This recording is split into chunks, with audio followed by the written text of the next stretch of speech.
Don't be afraid of 25లో ఏం జరగబోతుందో నువ్వు భయపడకు. ఎందుకంటే దేవుడు నీ పక్షాన ఉన్నాడు. నువ్వు దేవుని యొక్క సన్నిధిలో నువ్వు సన్నిధిలో కరెక్ట్గా జీవించుకుంటే చాలు, నువ్వు భయపడాల్సిన అవసరము లేనే లేదు. ఎందుకంటే యేసయ్య మనకు తోడై ఉన్నాడు. హల్లెలూయా, దేవుని నామానికి మహిమ కలుగును గాక. యేసయ్య జన్మించేటప్పుడు మరి అనేక మంది మనం చూసుకున్నాం కదా, యేసయ్య జననం గురించి మరి గొల్లవారు, జ్ఞానులు, దేవదూతలు ఇవన్నీ కూడా మన యేసయ్య జననం గురించి మనం చూసుకున్నాం. యేసయ్య పరిచర్య సమయంలో, యేసయ్య పరిచర్య చేసే ముందు మరి బైబిల్ ఏముంటుందంటే ఒక వ్యక్తి వచ్చాడంట. ఆయన పేరేంటి? యోహాను. Before Jesus comes on to the scene, యేసయ్య తన పరిచర్యను ప్రారంభించే ముందు, యేసయ్య ఇశ్రాయేలుకు ప్రకటించబడక ముందు ఒక వ్యక్తి కనిపించాడు. ఆయన పేరేంటి? యోహాను. He was called by God. దేవుడు అతన్ని ఎన్నుకున్నాడు, దేవుడు అతన్ని వేరుపరచాడు. తల్లి గర్భము నుండే దేవుని ఆత్మచేత అతన్ని నింపాడు. ఒక ప్రత్యేకమైనటువంటి పనిని దేవుడు భక్తుడు అయినటువంటి యోహానుకు అప్పగించినట్లుగా మనం చూస్తూ ఉన్నాం. హల్లెలూయా. యోహాను యొక్క జీవితం గురించి కొన్ని మాటలు ఈరోజు మనం చూసుకోబోతూ ఉన్నాం. దేవుని నామానికి మహిమ కలుగును గాక. యేసు ప్రభుల వారు మరి కనపడక ముందు యోహాను మరి ఆయన పరిచర్యను ప్రారంభించినట్లుగా మనం చూస్తూ ఉన్నాం. దేవుని నామానికి మహిమ కలుగును గాక. మనం చూద్దాం మత్తయి సువార్త 3వ అధ్యాయము. మత్తయి సువార్త 3వ అధ్యాయము 1వ వచనము 2వ వచనంలో చూస్తే, ఆ దినముల యందు బాప్తిస్మమిచ్చి యోహాను వచ్చి, పరలోక రాజ్యము సమీపించి ఉన్నది, మారు మనస్సు పొందుడని యూదయ అరణ్యంలో ప్రకటించుచుండెను. పరలోక రాజ్యము సమీపించి ఉన్నది కనుక మారు మనస్సు పొందుడి అని యోహాను అనేటువంటి వ్యక్తి, ఆయనకు మరొక పేరేం పెట్టారంటే బాప్తిజమిచ్చు యోహాను. ఎందుకంటే ఆయన ఏం చేస్తున్నాడంటే ప్రజలకు బాప్తిజం ఇస్తా ఉన్నాడు.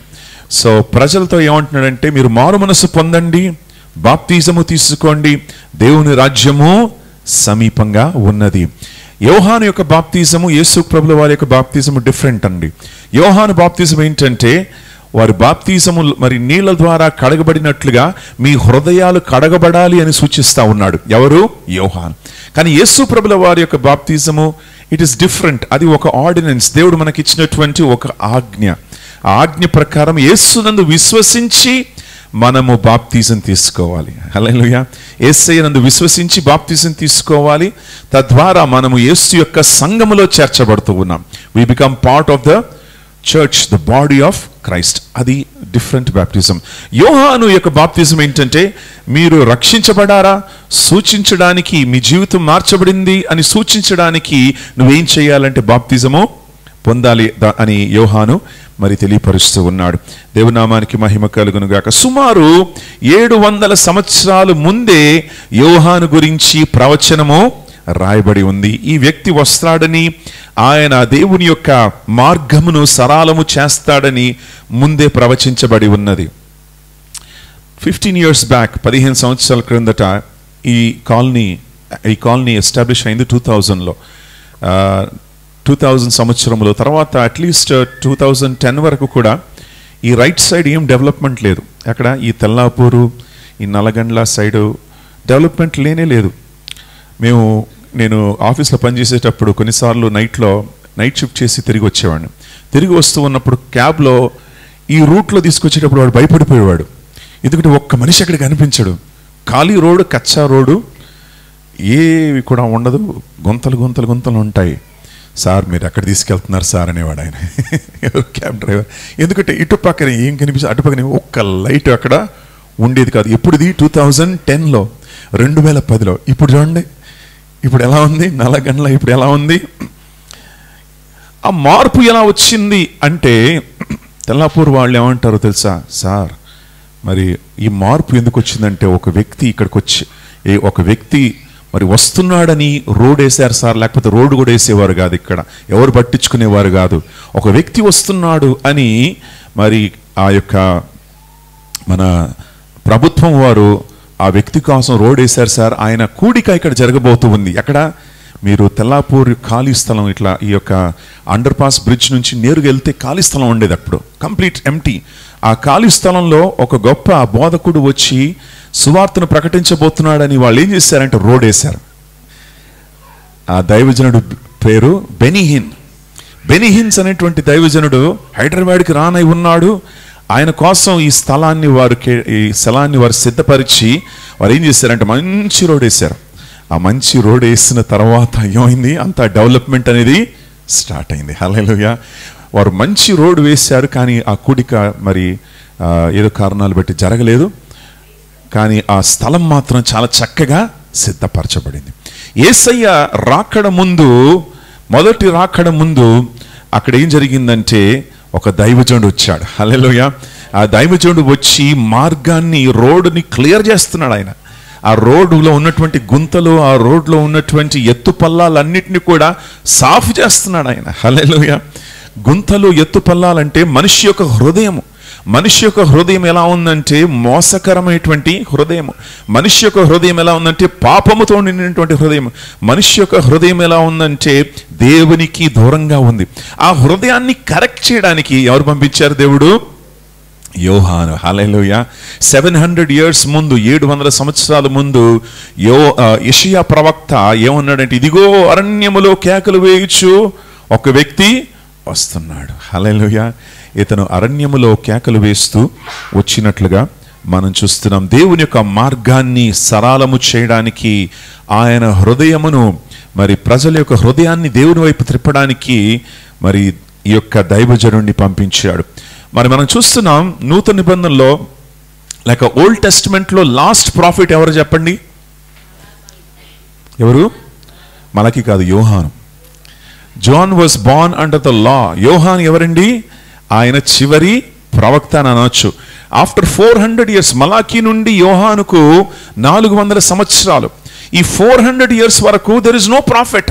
ఏ ప్రవక్త కూడా లేడు, ఏ ప్రవచనము లేదు, ఎవరు కూడా గొప్ప దైవజనులు కనపడలేదు అక్కడ.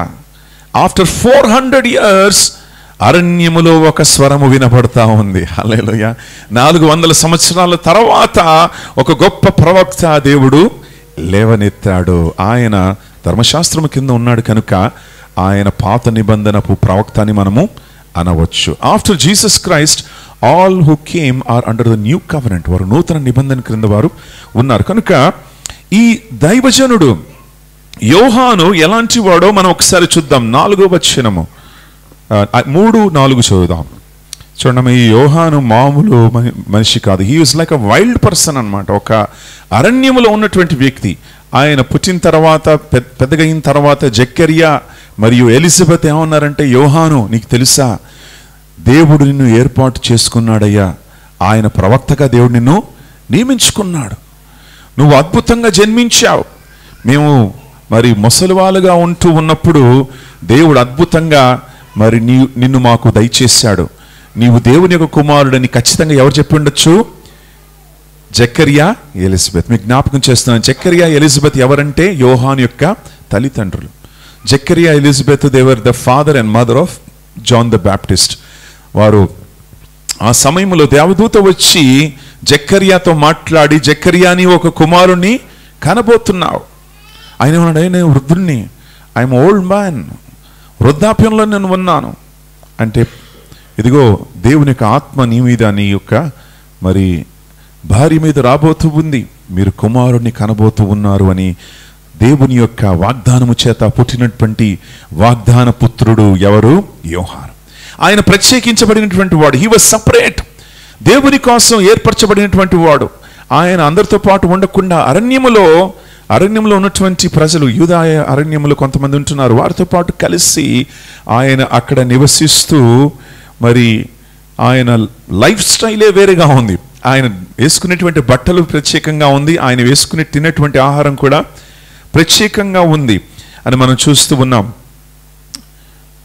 మరి మిడతలను ఇంకా అడవి తేనెను తినేవాడంట. చూసారా? అంటే ఎలా మిడతలు ఈ యొక్క తేనె ఎలా తిని ఉంటాడో నాకు తెలియదండి. బహుశా ఉదయకాలం మిడతల్ని చట్నీలాగా చేసుకుని మరి తిన్నాడో మనకు తెలియదు. కొంచెం దాంట్లో కొంచెం తేనె యాడ్ చేసుకొని టేస్ట్గా చేసుకున్నాడేమో మనకు తెలియదు. ఎలా తయారు చేసుకున్నాడు, దాన్ని డీప్ ఫ్రై చేశాడా, దానిని రోస్ట్ చేశాడా, దాన్ని బాయిల్ చేశాడా, దానిని ఏం చేశాడో మనకు తెలియదు. ఎలా తిన్నాడో మనకు తెలియదు. కానీ ఆ మిడతలను ఆ యొక్క హనీని మరి చక్కగా దోశ టైప్ వేసుకున్నాడో ఇడ్లీలాగా చేసుకున్నాడో మనకు తెలియదు. కానీ ఆయన ఆ రీతిగా డయట్ కాన్షియస్ అని అనొచ్చు కదా. యోహానికి బొజ్జు ఉండొచ్చా? ఉండదు. ఎందుకంటే ఆయన తినేటువంటి డయట్ ఒకసారి చూడండి, సన్నగా ఉండుంటాడు మనిషి కదా. ఎందుకంటే దెర్ ఇస్ నో ఫ్యాట్. ఆయన తినేటువంటి ఈ చక్కటి ఆహారము అతన్ని బలపరిచింది, ప్రత్యేకించింది. మరి ఈ యొక్క యోహాను యొక్క జీవితాన్ని మనం చూస్తే అరణ్యములో ఉంటూ ఉన్నాడు. కానీ దండోపతండాలుగా అందరూ కూడా ఎక్కడికి వెళ్ళారు? యెరూషలేములో నుండి అనేక ప్రాంతాల్లో నుండి ఎక్కడికి వెళ్తున్నారు? అరణ్యములోకి వెళ్తున్నారు. They want to see this man. కొంతమంది ఏమన్నారంటే యేసు ప్రభుల వారి యొక్క పరిచర్య ముందు బహు గొప్ప జనములు ఎవరిని వెంబడించారు? Yohanu. Tens of thousands of people, వేల కొలది మంది వస్తున్నారు ఎవరి దగ్గరికి? యోహాను. ఎవరు ఈ మనిషి? ఏమిటి ఈ యొక్క తినేటువంటి ఆహారం? మిడతలు తింటున్నాడేంటి, తేనె తింటున్నాడేంటి? ఆయన మాటలు ప్రత్యేకంగా ఉన్నాయి. ఎవరు ఈ మనిషి? బాప్తిజం ఇచ్చేటువంటి వారు ఎవరు అని తండోపతండాలుగా అందరూ కూడా మరి అనేక గ్రామాల్లో నుండి, అనేక ప్రాంతాల్లో నుండి అయ్యో గొప్ప ప్రవక్త వచ్చి ఉన్నాడని చెప్పి అందరూ కూడా ఎక్కడికి వెళ్తున్నారు? ఆ యూదయ అరణ్యములోకి వెళ్తున్నారు. హల్లెలూయా. అక్కడ వెళ్ళి చూస్తే నాలాగా సూటు బూట్ వేసుకోలేదు ఆ మనిషి. ఎలా ఉన్నాడు? ఒక క్యామెల్ డ్రెస్ వేసుకున్నాడు. అంటే అక్కడ చలి ఎక్కువ ఉంటుంది కనుక అక్కడ ఉన్నటువంటి వస్త్రాలు ఆ రీతిగా ఉన్నాయి. So he wore those dresses. ఆ యొక్క చర్మపు వస్త్రాలు ఆయన వేసుకొని నిలబడి యోహాను మాట్లాడేటప్పుడు ఆయన మాటల్లో కొంచెం కూడా భయం అనేది కనపట్లేదు. There is no fear in him. హల్లెలూయా. ఎందుకంటే దేవుని కోసం ఆయన జీవిస్తున్నాడు, మనుషుల కోసం జీవించట్లేదు ఆయన. హల్లెలూయా. There is no fear when he speaks. మాట్లాడినప్పుడు అరే వాళ్ళు ఏమనుకుంటారు నేను ఇట్లా మాట్లాడితే, వాళ్ళు ఏమనుకుంటారు నన్ను నేను అట్లా అంటే అనేటువంటి ఆలోచన మనిషిలో లేనే లేదు. He's the voice of God.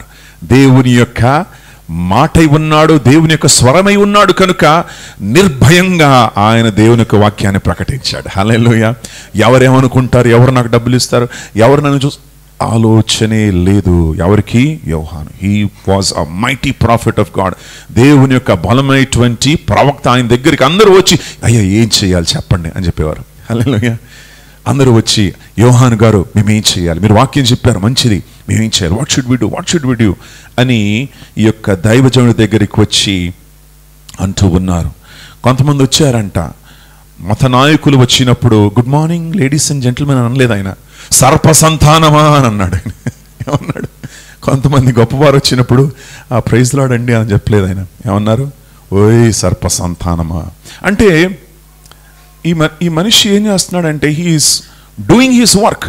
ఏ పని అయితే దేవుడు ఆయనకు అప్పగించాడో దానిని నిర్భయంగా, దానిని ధైర్యంగా, దానిని మనిషి మెప్పు కోసం, దానిని ప్రజల యొక్క మరి ఘనత కోసం చేయట్లేదు. ఎవరు? యోహాను. హల్లెలూయా. What a wonderful lesson. ఎంత అద్భుతమైనటువంటి మరి పాఠం యోహాను మనకు నేర్పిస్తున్నాడండి. That we need to live for God. దేవుని కోసం మనం జీవించాలి, దేవుని కోసం నడవాలి, మనిషి మెప్పు కోసం కాదు, ప్రజల యొక్క ప్రజలు మరి వారి ఘనత కోసం కాదు, కానీ దేవుని కోసం జీవిస్తూ దేవుని మార్గాన్ని మనం ఏం చెయ్యాలి? సరళము చెయ్యాలని మనం చూస్తున్నాం. దేవుని నామానికి మహిమ కలుగును గాక. ఫరిసేయులు వచ్చారు, సద్దూకీయులు వచ్చినప్పుడు బాప్తిజం తీసుకుంటామయ్యా మేము కూడా అందరితో పాటు మరి మీరు ఏదో కొత్త ప్రోగ్రాం పెట్టారు కదా, మేము కూడా ఈ ప్రోగ్రాంలో జాయిన్ అయిపోతామండి అంటే ఆగండి ఎందుకు వచ్చారు మీరు అని అడిగాడు. ఏమిటి మీ ప్లాను? మారు మనసు పొందారా? ఎస్ మారు మనసు పొందేశాం. మీ క్రియలు మారిందా అని అడుగుతాడు. నెక్స్ట్ ఏంటి? మీ క్రియలు మారిందా? మీరు ఊరికే నోటితో మారు మనసు పొందామని చెప్తే సరిపోదు.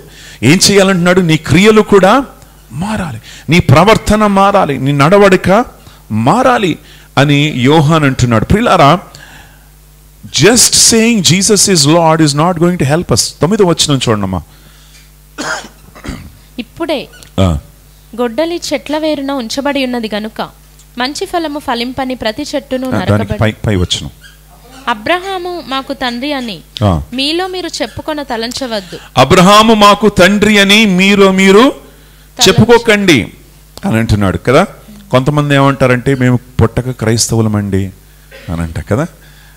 మేము పుట్టినప్పటి నుండి క్రిస్టియన్స్ అండి, మేము మా 4 ఫాదర్స్ 4 జనరేషన్స్ కూడా 4 తరాల నుండి మేము క్రైస్తవులం కాబట్టి మాకు ఇవన్నీ తెలుసండి.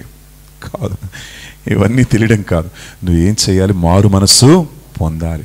నీ తండ్రి ఎవరైనా సరే, నీ 4 ఫాదర్స్ ఎవరైనా సరే, వారు ఎంత గొప్పవారైనా సరే, వారు ఎంత ఖ్యాతి పొందినటువంటి వారైనా సరే, వారి ద్వారా నీకే లాభం లేదు. నువ్వు మారు మనసు పొంది నీ జీవితాన్ని నువ్వు మార్చుకోవాలి. హల్లెలూయా. వాళ్ళు నేను పరలోకానికి తీసుకెళ్ళరు. నీ జీవితాన్ని నువ్వు మార్చుకొని పరలోకానికి నువ్వు వెళ్ళాలి. హల్లెలూయా. నీ నడకను మార్చుకొని పరలోకానికి నువ్వు వెళ్ళాలి. నీ ప్రవర్తన మార్చుకొని పరలోకానికి నువ్వు వెళ్ళాలి. కానీ వెనక చూసుకుంటూ మా డాడీ, మా నాన్న, మా మమ్మీ, మా పుత్రులు, మా తండ్రి వాళ్ళు అంతా అలా ఉన్నారండి, మేము కూడా అని యోహాను ధైర్యంగా అంటున్నాడు. హల్లెలూయా. ప్రియులారా, no connection with the past. యోహాను ఏమంటున్నాడంటే నీ కోసం you are responsible for your life. నీ జీవితానికి నువ్వే బాధ్యతుడై ఉన్నావు. తర్వాత దేవుని ముందు నిలబడినప్పుడు he will not ask you మీ సంఘ కాపరి మా చర్చ్ పాస్టర్ గారు ఇలా అన్నారండి. No, you are responsible for your life. నీ జీవితానికి నువ్వే బాధ్యుడై ఉన్నావు. You are responsible to live the life that God wants you to live. ఏ రీతికి అయితే దేవుడు నిన్ను జీవించాలని అంటున్నాడో ఆ రీతిగా నువ్వు జీవించాలి. నువ్వు అప్పుడు మరి ఆదాములాగా అరే అవ్వని చేసింది, అవ్వని అడిగిన నేను కాదు సర్పం చేసింది, అలా ఒకరి మీద ఒకరు మనం బ్లేమ్ చేసుకోవడానికి లేదు. హల్లెలూయా. We are responsible for our own lives. ఎందుకంటే యోహాను ఖచ్చితంగా ఒక మాట అంటున్నాడు. చూడమ్మా 10వ వచనము. దేవుడు ఈ రాళ్ల వలన అబ్రహామునకు పిల్లలను పుట్టింపగలడని మీతో చెప్పుచున్నాను. ఓ అబ్రహాం అనుకోకండి. రాళ్ళ ద్వారా కూడా దేవుడు ఏం చేయగలడు? పిల్లల్ని పుట్టించగలడు. సో ఇప్పుడే గొడ్డలి చెట్ల వేరున ఉంచబడి ఉన్నది గనుక. గొడ్డలి ఎక్కడ ఉంచబడిందంట? చెట్ల కొమ్మల మీద కాదు, వేర్ల. డైరెక్ట్ గొడ్డలి ఎక్కడ పెట్టాడంట? దేవుడు వేర్ల దగ్గర పెట్టేశాడు దేవుడు. హల్లెలూయా. అంటే చెట్టు చూడండి, చెట్టును కొట్టాలంటే కొమ్మలు కొడతాం, చెట్టు నరకాలంటే దానికి ట్రంక్ ఉంటుంది కదా, ఆ ట్రంక్ని కొడతాం. కానీ దేవుడు ఏమంటున్నాడంటే అవన్నీ కూడా నేను చూడట్లేదు, డైరెక్ట్ ఎక్కడికి వెళ్తున్నాను? వేర్ల దగ్గర నుంచి కొడితే మాత్రం చెట్టు బతకడానికి అవకాశం లేదు, మరలా చిగురించడానికి అవకాశం లేదు అని బైబిల్ అంటా ఉంది. కాబట్టి ఆయన ఏమంటున్నాడంటే, ఏం సలహా ఇస్తున్నాడంటే యోహాను, ఒకసారి చదవండి. ఇప్పుడే గొడ్డలి చెట్ల వేరున ఉంచబడి ఉన్నది గనుక మంచి ఫలము ఫలింపని ప్రతి చెట్టును. మంచి ఫలము ఫలించనటువంటి ప్రతి చెట్టు అంటే చెట్టు ఎవరిక్కడ? మనిషి. ప్రతి మనిషి, ఏ మనిషి అయితే మంచి ఫలములను ఫలించడో నరకబడి అగ్నిలో వేయబడును. ప్రియులారా, మనము మంచి ఫలములను ఫలించేటువంటి వారిగా మనము ఉండాలి. 2025లో ఒక చక్కటి తీర్మానం తీసుకొని, న్యూ ఇయర్ మెసేజ్లో కూడా మీకు చెప్పాను, I need to bear fruit for God. దేవుని కోసం నేను మంచి ఫలములు ఫలించాలి. హల్లెలూయా. God has invested in me. దేవుడు నాలో ఏం పెట్టాడు? పెట్టుబడి పెట్టాడు. దేవుడు పెట్టుబడి పెట్టాడు కనుక ఆయన ఏం కోరుకుంటున్నాడంటే ఈ పెట్టుబడి ఏమవ్వాలి? లాభాన్ని తీసుకొచ్చాలి. మన జార్జ్ బిజినెస్ పెట్టాడు, బిజినెస్ పెట్టుబడి పెట్టాడు. పెట్టుబడి పెట్టిన తర్వాత జార్జ్ యొక్క మనసంతా కూడా ఏముందంటే లాభం రావాలి అనుకుంటాడు. అవునా కదా? నష్టపడాలని ఉందా నీకు? లేదు. He wants his business to grow. తన వ్యాపారం అభివృద్ధి పొందాలని, తన వ్యాపారము మరి ఫలించాలని ఆశపడుతున్నాడు. దేవుడు నీలో కూడా ఏం చేశాడంటే పెట్టుబడి పెట్టాడు. ఏంటా పెట్టుబడి? తన కుమారుని యొక్క రక్తము చేత నిన్ను కడిగాడు. రెండవ పెట్టుబడి ఏంటంటే తన ఆత్మను నీకు ఇచ్చాడు. మూడవ పెట్టుబడి ఏంటంటే సంఘములో నిన్ను చేర్చాడు. నాలుగవ పెట్టుబడి ఏంటంటే సహవాసం నీకు ఇచ్చాడు. హల్లెలూయా. ఇలా చెప్పుకుంటూ వెళ్తే ఎన్నో ఉన్నాయి. And God wants you to bear fruit. హల్లెలూయా. దేవుని చిత్తం ఏంటంటే ఇంత పెట్టుబడి పెట్టానమ్మా నీలో, నువ్వేం చెయ్యాలి? ఊరికి అక్కడే కూర్చొని ఉండకుండా ఆయన కోసం నువ్వేం చెయ్యాలి? ఫలించాలి. హల్లెలూయా. Bear fruit for God. ఊరికే నేను క్రైస్తవుడిని చెప్పుకుంటే సరిపోదు. నీ క్రియల ద్వారా చూపించు. హల్లెలూయా. నువ్వు సత్క్రియల ద్వారా చూపించు. నువ్వు దేవుని కోసం ఆసక్తి కలిగి జీవించు. నువ్వు దేవుని కోసం నడువు. తద్వారా నీ ఫలములు అందరికీ కూడా కనిపిస్తాయి అని మరి దేవుడు సెలవిస్తూ ఉన్నాడు. లేకపోతే గొడ్డలు ఎక్కడుందంట? ఇప్పుడు మన ఇంటి దగ్గర ఒక చెట్టు ఉందనుకోండి, చెట్టు ఎండిపోయింది, అది నేను అలాగే పెట్టుకుంటానా డెకరేషన్ లాగా? ఎంత బ్యూటిఫుల్గా ఉందండి, ఎండిపోయింది చెట్టు, ఎందుకు అలా పెట్టుకున్నారండి? ఏమంటారు అందరూ? తీసేయండి అయ్యా చెట్టు, ఎందుకు ఎండిపోయింది, అది ఏం చేస్తుంది మీ ఇంట్లో అంటారు కదా. ఎండిపోయినటువంటి చెట్టును మనము డెకరేషన్ లాగా పెట్టుకోము. ఎండిపోయినటువంటి విషయాల్ని మనము సాధారణంగా దాన్ని మరి we don't entertain those things. కాబట్టి ఆ ఎండిపోయినటువంటి చెట్టును మనము నరికి పారవేస్తాం కనుక దేవుడు ఏమంటున్నాడంటే, నీ ఆత్మీయ జీవితం కూడా ఎండిపోయినటువంటి స్థితిలోకి నువ్వు రాకూడదు. హల్లెలూయా. Be on fire for God. దేవుని కోసం జీవించు, దేవుని కార్యాన్ని జరిగించు, ఎప్పుడు కూడా మండుతూ ఉండు. హల్లెలూయా. Be on fire for God. 2025లో వెనక చూడకు, దేవుని కోసం ముందుకు వెళ్ళు, దేవుని కోసం ఆసక్తి కలిగి జీవించు, దేవుని కోసం ఫలములను ఫలించు. హల్లెలూయా. దేవుని నామానికి మహిమ కలుగును గాక. హల్లెలూయా. దేవుని నామానికి మహిమ. యోహాను యేసయ్య యొక్క మార్గాన్ని సరళము చేయడానికి వచ్చాడు. యేసయ్య గురించి ఆయన ఏమంటున్నాడో చూడండమ్మా. యోహాను సువార్త 1వ అధ్యాయానికి మనం వద్దాం. యోహాను సువార్త 1వ అధ్యాయము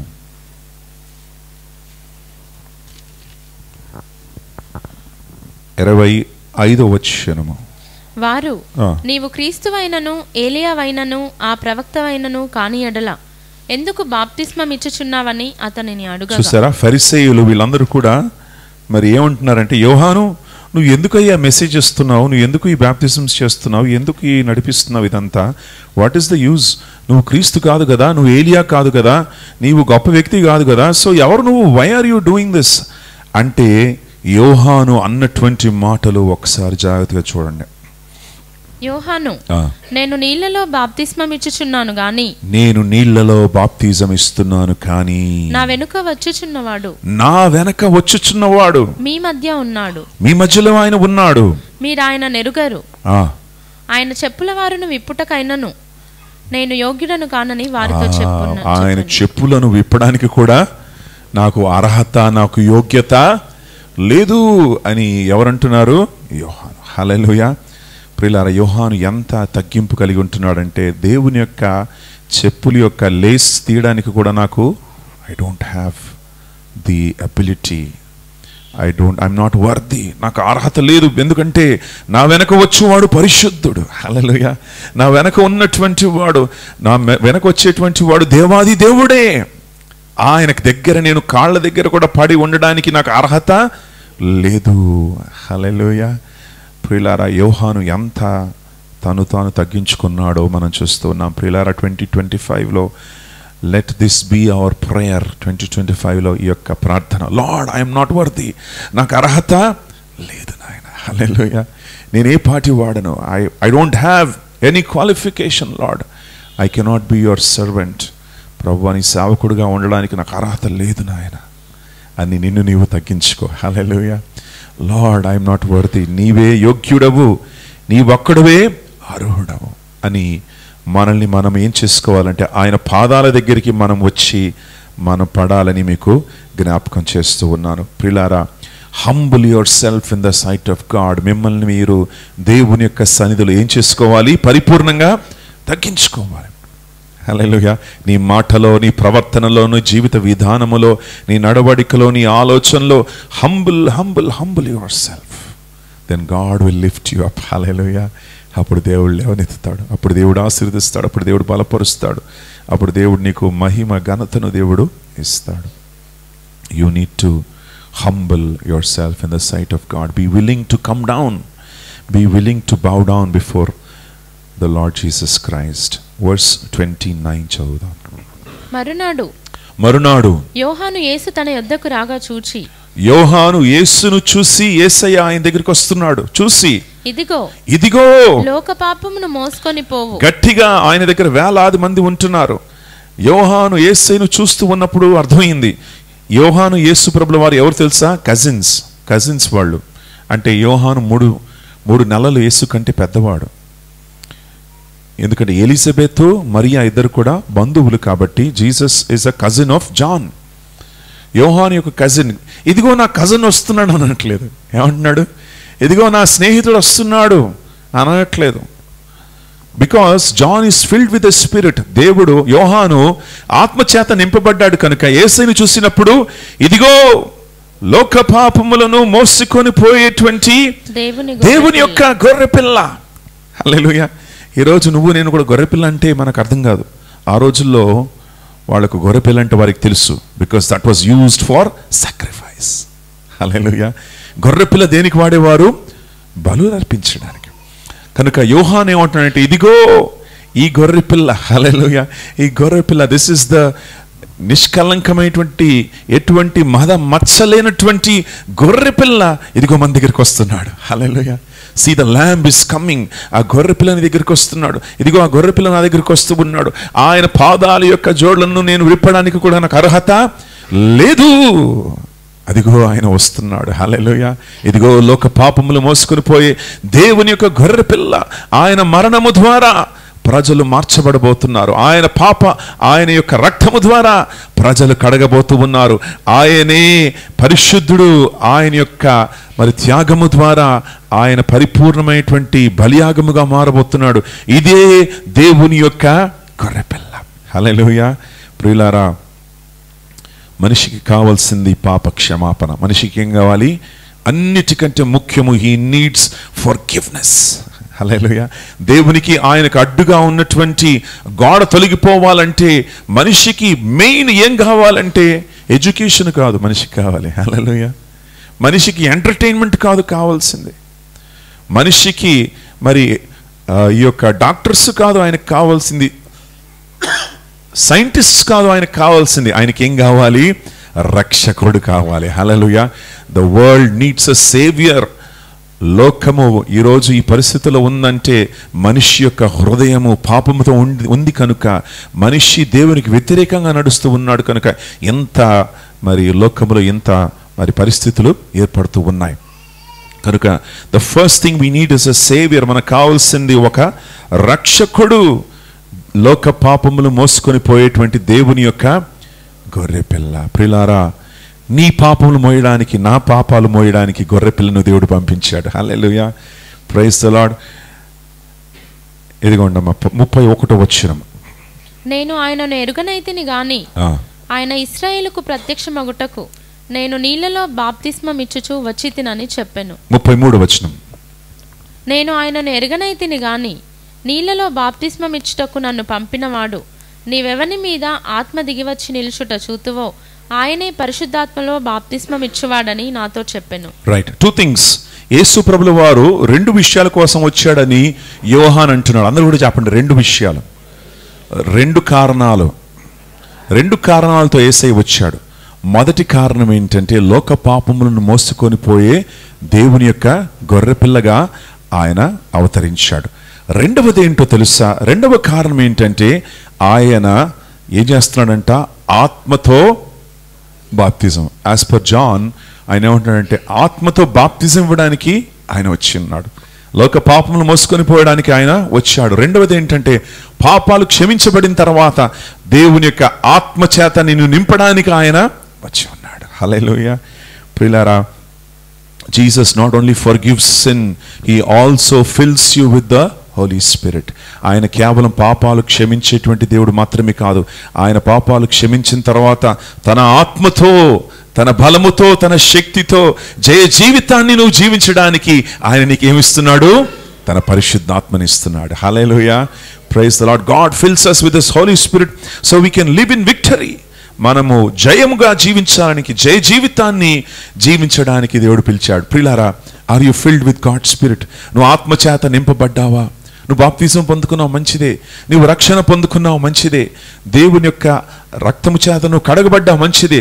కానీ నువ్వు ఆత్మచేత నింపబడ్డావా లేదా అని నువ్వు తెలుసుకోవాలి. ఎఫెసీయులకు రాసిన పత్రిక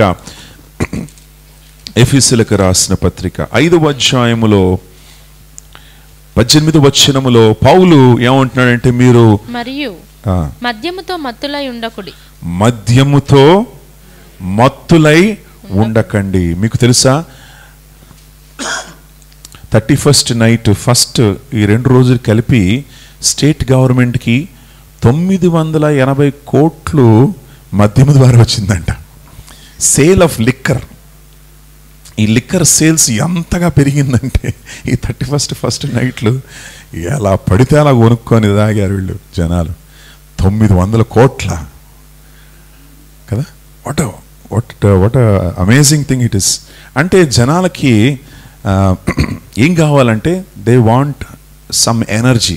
వాళ్ళకి ఏం కావాలి? ఆ మద్యం వేసుకుంటే వాళ్ళకి ఏముంది, అప్పటి వరకు మామూలుగా ఉంటాడు, అది వేసుకున్న తర్వాత అని అంటాడు ఆయన కదా. అది వేసుకున్న నేను ఎవరో నీ తెలుసా అంటాడు కదా. అది మత్తున్నంత వరకు ఆయన ఏం చేస్తాడు? టైగర్ లాగా మారిపోతాడు. అది ఉన్నంత వరకు, ఆ మత్తున్నంత వరకు ఏది అన్నీ కూడా వాడికి సాధ్యమే కదా. కరెంటు దిగ పట్టుకుంటాడు, ఏదైనా చేస్తాడు ఆయన. ఎందుకంటే అది కంట్రోల్ చేస్తుంది వాడిని కదా. అంతగా వాడిని కంట్రోల్ చేస్తుంది. దేవుడు ఏమంటున్నాడు? బాబు, మద్యము కాదయ్యా నీకు కావాలి. మద్యము ద్వారా నీకు శక్తి వచ్చేది కాదు. మద్యము ద్వారా నువ్వు మరి మతి స్థిరత్వాన్ని కోల్పోతున్నావు. You are losing control. నీ కంట్రోల్ ఉండట్లేదు. కానీ పరిశుద్ధాత్మ దేవుడు వచ్చినప్పుడు ఆయన నీకు శక్తి ఇస్తాడు. You will be in control. Hallelujah. నువ్వు కంట్రోల్లో ఉంటావు. మద్యము ద్వారా control తప్పిపోతావు.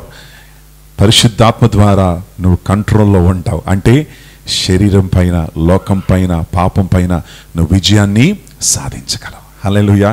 You will be in control because the Holi spirit is in control. పరిశుద్ధాత్మ దేవుడు ఉన్నాడు కనుక మీరు జయ జీవితాన్ని జీవించగలరు.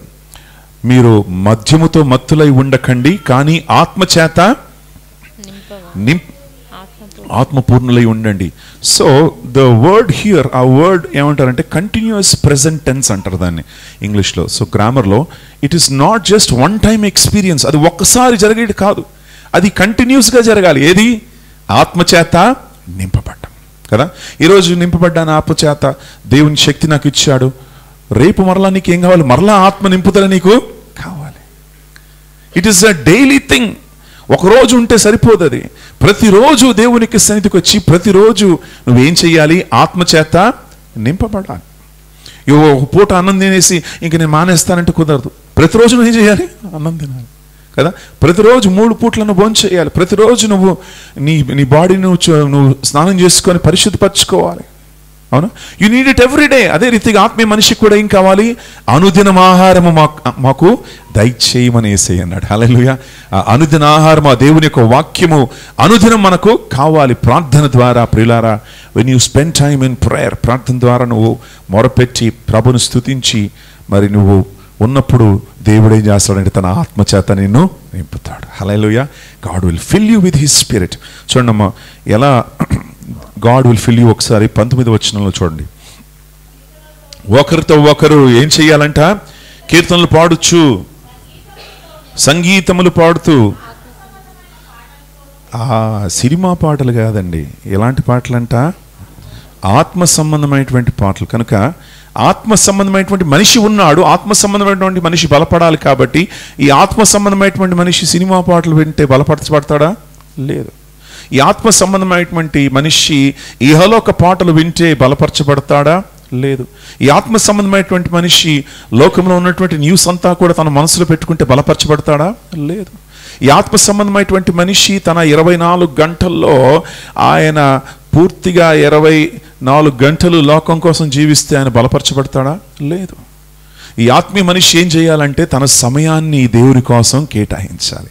ఈ ఆత్మీయ మనిషి ఏం చేయాలంటే పాటలు పాడాలి. ఈ ఆత్మీయ మనిషి ఏం చేయాలంటే ప్రభువును స్తుతించాలి. ఈ ఆత్మీయ మనిషి ఏం చేయాలంటే ఆయన కృతజ్ఞతాస్తుతులు చెల్లిస్తూ ఉన్నప్పుడు దేవుని ఆత్మ ఆ ఆత్మీయ మనిషి మీదకి వచ్చి ఆయనను బలపరిచి ఆత్మీయ మనిషి బలమును శక్తిని పొందుకుంటాడు. హల్లెలూయా. ప్రియులారా, this is what Jesus does. Yesayya ఇది మనకు చేస్తాడు.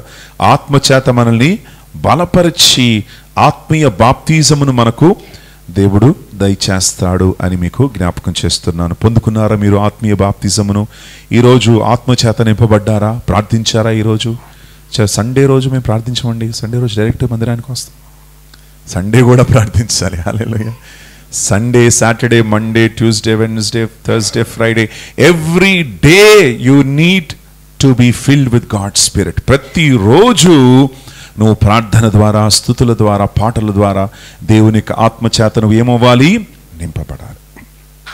ఓకే, సో యోహాను సువార్తకు వద్దాం, త్వరగా ముగించేద్దాం. యోహాను సువార్త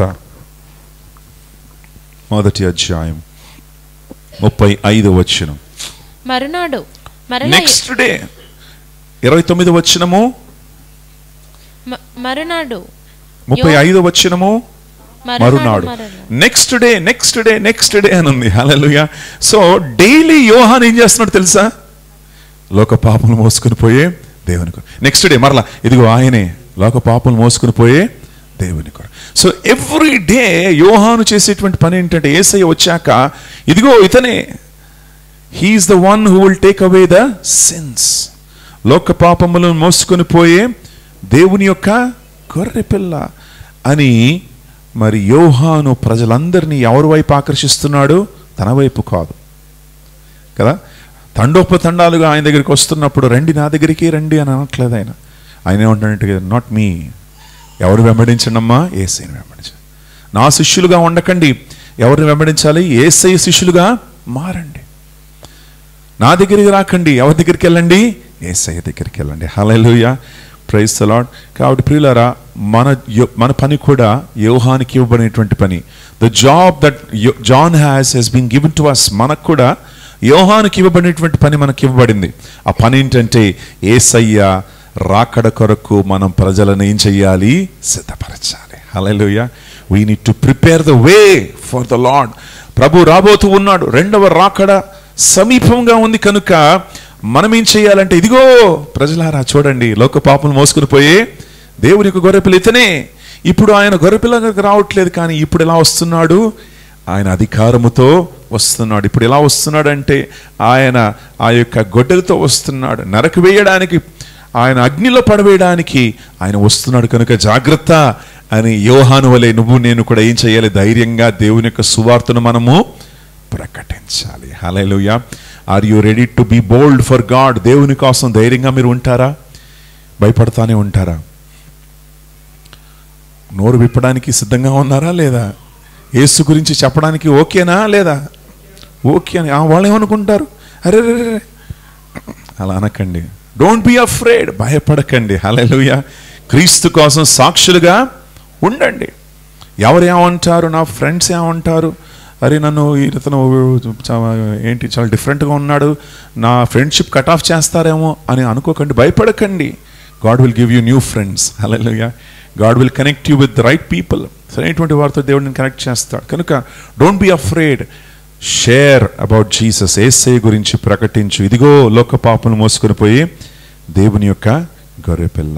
ప్రియులారా, ఈరోజు నువ్వు నేను కూడా ఆయన కోసం జీవించాలి. ఆయన సాక్షులుగా మనం జీవిద్దాం. యోహాను వలె భయపడకుండా మనం ధైర్యంగా మనం ఉందాం. హల్లెలూయా. వై జాన్ వాస్ బోల్డ్? యోహాను ఎందుకు ధైర్యంగా ఉన్నాడంటే, దేవుని ఆత్మ ఆయన మీద ఉన్నది. దేవుని ఆత్మ, దేవుడు బైబిల్ అంటుంది 1 తిమోతి 1వ అధ్యాయం 7వ వచనము, దేవుడు మనకు పిరికితనపు ఆత్మని ఇవ్వలేదు, కానీ శక్తియు బలమును ఇంద్రియ నిగ్రహము కలిగినటువంటి ఆత్మని ఇచ్చాడు. పిరికితనపు ఆత్మను దేవుడు మనకి ఇవ్వలేదు. We are not afraid. హల్లెలూయా. మనం భయపడట్లేదు, మనము ధైర్యంగా ఉంటున్నాం. క్రీస్తు కొరకు సాక్షులుగా మనము జీవించాలి. దేవుని నామానికి మహిమ కలుగును గాక. ప్రార్థన చేద్దాం, అందరు కలిసి ప్రార్థిద్దాం. ప్రభువా, నీ ఆత్మచేతనను నింపు తండ్రి. తండ్రి, నీకు ఆయాసకరమైన మార్గాలు నాలో నుండి తీసివేయండి అయ్యా. ఇదిగో ప్రభువా తండ్రి, ఒకవేళ ప్రభువా నేను ఇంకా మారు మనసు పొందకుండా, ఇదిగో మారు మనసు పొందాను అని అంటున్నాను, కానీ తండ్రి క్రియల ద్వారా చూపించట్లేదయ్యా. నన్ను క్షమించు ప్రభువా. నా క్రియలు ద్వారా తండ్రి నేను మయంపరిచే కృపను నాకు దయచేయండి. నా క్రియల ద్వారా తండ్రి నిన్ను గణపరిచే వ్యక్తిగా నన్ను నిలబెట్టండి అయ్యా. ప్రతి విషయంలో తండ్రి క్రీస్తు కొరకు సాక్షిగా ఉండే కృపను దయచేయండి అయ్యా. తండ్రి, యోహాను భక్తుడు ఏ రీతిగా అయితే తండ్రి అనేక మందికి తండ్రి మాదిరిగా నిలిచిపోయాడు ప్రభు, మేము కూడా తండ్రి అదే రీతిగా భయపడకుండా క్రీస్తు కొరకు సాక్షులుగా ఉంటూ అనేకులకు మాదిరికరమైనటువంటి జీవితాలు జీవిస్తూ ప్రభు ధైర్యంగా దేవుని కోసం జీవించే కృపను మాకు దయచేయండి. నీకే మహిమ ఘనత ప్రభావాలు కలుగును గాక. యేసయ్య పేరట మనవి చేస్తున్నాను తండ్రి.